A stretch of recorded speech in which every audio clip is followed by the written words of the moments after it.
If you've been watching the channel, you've seen Kenny a lot around my place.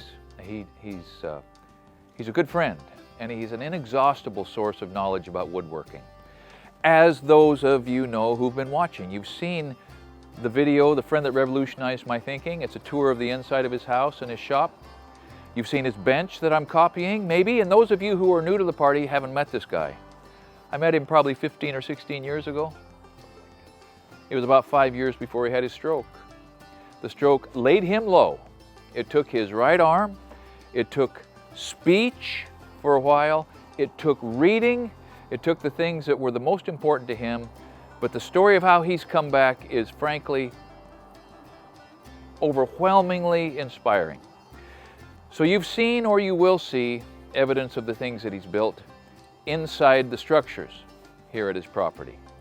Today I want to show you some of the things that he and his wife have built outside, in the gardens, in the conifer gardens and the Japanese maple gardens, and the stone walls and the grass and the beautiful landscaping that's part of Ken and Elena's interpretation of a green and green house in the Pacific Northwest. We're on the back deck. You haven't seen this before. The view is stunning, and once you absorb this, then we're going to take you through some of the rest of the gardens and show you some of the other things that he accomplished without the use of a skill saw, a framing square, or a table saw.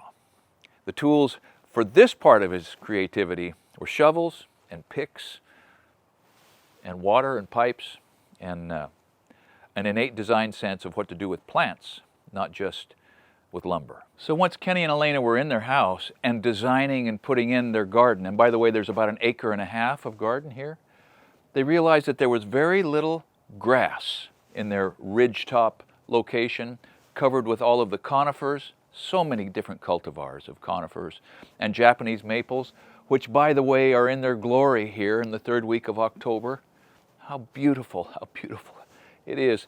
But they realized they had to have grass somewhere, and so they had to bring some topsoil back in because they weren't thinking of gardens when they built the house, and the topsoil that was here just got plowed into the wreck. And so they had to salvage some of the topsoil and bring some in to create a little bit of yard space here, because no matter how nice your conifer gardens are, sometimes you just have to have your bare feet in some green grass. So Elena also has an extreme creative and artistic bent, only she likes to do things the harder way. And she sculpts rocks, stone, in this case, basalt, which is what this country's built of. So this is what she does. Ken works with wood, his bride works with stone.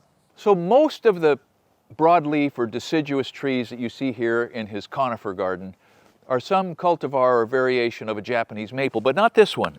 This is an American tree. This is a copper beech or a tricolor beech, sort of a head nod to the natives. Their maintenance of this, which now has devolved more to gardeners to come, because even though Ken can keep up his work in the wood shop, working in the yard now is beyond him. We can understand that.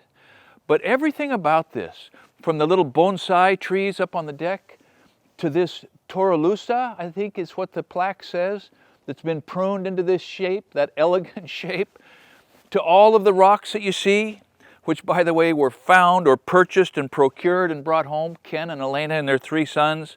Think of the work. Think of the sweat and the labor of love that it had to be to invest all of that labor in a site that just wasn't that good looking until the plants matured. And they're beautifully mature now. You heard me mention that they've got about 1.5 acres of gardens here. I'm looking at, I don't know, maybe within my field of view here is 1/4 acre, densely wooded, with the little paths and stepping stones wandering, and terraces on top of terraces on top of terraces. However sort of obscure it was to me understanding his design process in recreating a version of the Gamble House, Green and Green's accomplishment in California, it's more mystifying to me to think of laying out the paths and the terraces and the planters and the gazebos so that it's coherent as you walk through. Over and over again, I just want to go, salute, Ken. A few years ago, Kelly and I toured the Northeast, Boston and Maine and New Hampshire, and we were dazzled by the granite that underlays and is used all over that country. Well, out here, around the Ring of Fire, you know, the West Coast and up and down the West Coast, it's basalt, it's volcanic rock.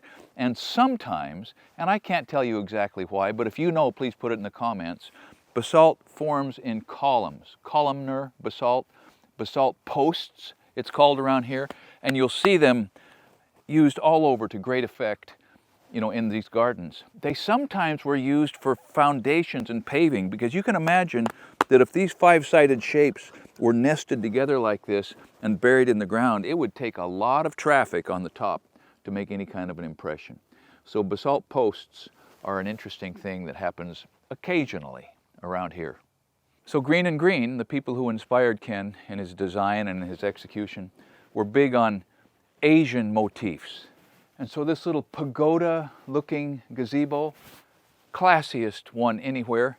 And the brickwork is another Green and Green sort of specialization, where they would include river rock and cobbles with clinker brick and enfold rocks right into a very irregular and sort of freeform masonry model. Now Ken did all this and then decided he just wasn't that fond of it and didn't include it anywhere else. But I, for one, am so glad that he built this in here. And one of the reasons for that is I have a chance to have a little bit of my own ironwork in the beauty of Ken's gardens. I'm glad you got a chance to see a little bit of Ken's gardens. And if you haven't seen the accomplishments inside of his house before, check that out. As we mentioned earlier, we'll be coming back. There's so much more to see and be inspired by here at Ken and Elena's wonderful accomplishment. Thank you for watching Essential Craftsman, and keep up the good work.